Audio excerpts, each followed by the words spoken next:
Hey, Prepared Mind here. Welcome to episode 3 of the series, Why Should I Prepare for SHTF? Just a note, I would recommend starting at episode 1 and following them numerically, unless you're just playing along as we go. So what I wanted to talk about here is instability. People will say, why should I bother preparing? Why should I store food or worry about clothing or firewood or resources, whatever? Why should I bother? We haven't had a whole lot of this type of thing happen. Historically, that's an inaccurate statement. We have, because of the system that's built around us, the infrastructure, had a very smooth time with life for the last, since World War II. Several decades, right? But it is a very unstable world. And a great example I can point to right now is oil cost. And as things progress from year to year, month to month, people say, see, nothing bad is happening. Nothing bad is happening. There's no reason to prepare. But if you're thinking about it, maybe you've noticed something. Maybe you've noticed that oil is half of what it cost last year in the barrel. If you watch the stock market, you wonder, you might be seeing it. It's unstable. It's unstable. The volatility is very high. If the economy is really good, why has demand for oil dropped? And has dropped so much that the price has fallen to half of what it was. We're not seeing a crash. I believe the market's manipulated.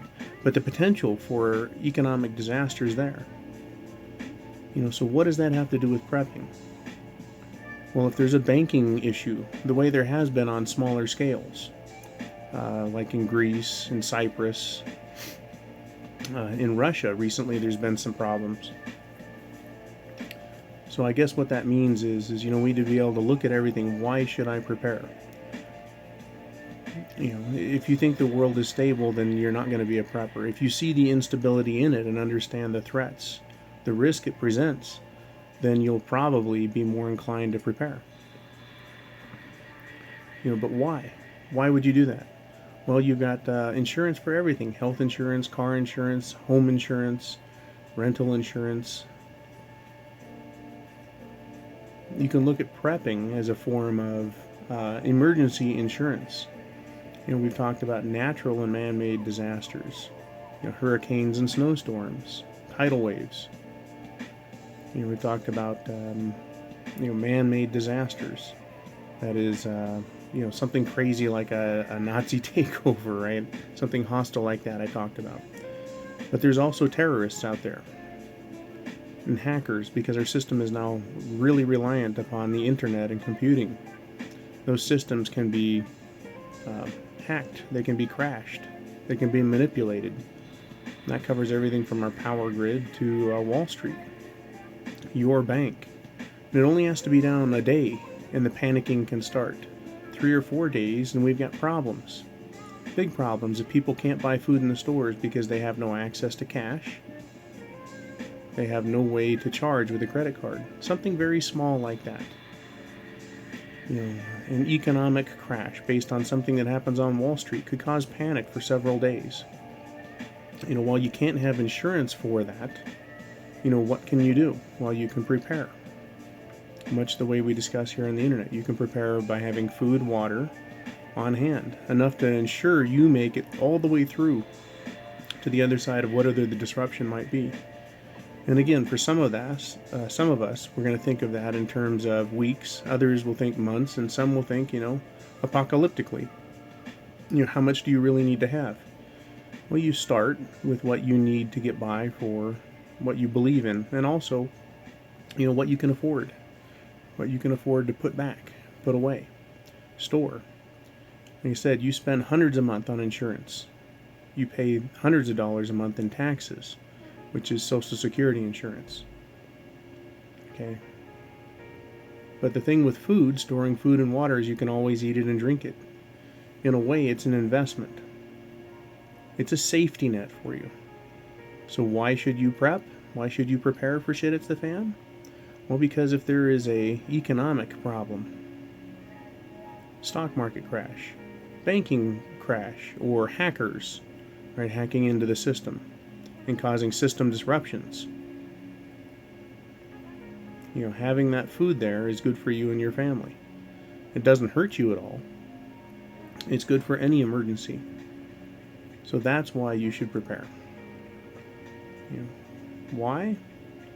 The world is an unstable place. It's been stable for a while. But government institutions, private corporations understand the threats that come from a wide diversity of threats. Terrorists, cyber terrorists, rogue nations. So yeah, why should you prep? Because the world is it's an unstable place. And we never know when it's going to come and get us. So why not have insurance? Why not have insurance to protect yourself? Be responsible. All right. And on a last note, speaking of cyber terrorists and people that just cause things, problems in general, I received a comment from James Yeager. Well, it wasn't the real James Yeager, but he did have a Facebook or YouTube under James Yeager. And it had the Southern Poverty Law Center, I believe, was associated with this fake YouTube account. And what they were trying to do is they were trying to initiate a bashing session with me. Okay, they were baiting me to get into a cussing and threatening match. I think I made some comment about what James Yeager had said that got his tail in a crack a short while back, a couple years ago. And I'm sure James Yeager has plenty of people stroking his ego in the positive way, and I'm sure there's plenty of people that are attacking him still for what he said. So why would he worry about a little comment about me? So once again, James Yeager's site on YouTube, go check it out. He's got 0 subscribers, 2 links, and 1 video, which is his inflammatory threat. So, this is what I'm talking about when I say instability and hackers. People that would try and foment action or bait you into saying something stupid and getting yourself in trouble. There's those type of people out there. And I wonder how many of you guys have dealt with that. Had them contact you and tried baiting you into a discussion, an argument, a fighting back and forth, name calling, or maybe making threats that they could then turn into the FBI. Like you said, there's a lot of people playing a lot of games out there. And everyone has an agenda. What is their agenda? Well, it's easy to know if you look into it. But the whole concept of an instability, right? There's a lot of different people vying for different concepts. Some people want freedom. Some people want the opposite of that. Some people just want anarchy. So some hackers and some terrorists really want that, and others have an agenda, a government they're working for, or a private corporation, or a political action committee. So once again, this is the Prepared Mind giving you some ideas, some understanding of why it is we need to prepare for shit hits the fan. Thank you. Have a great day.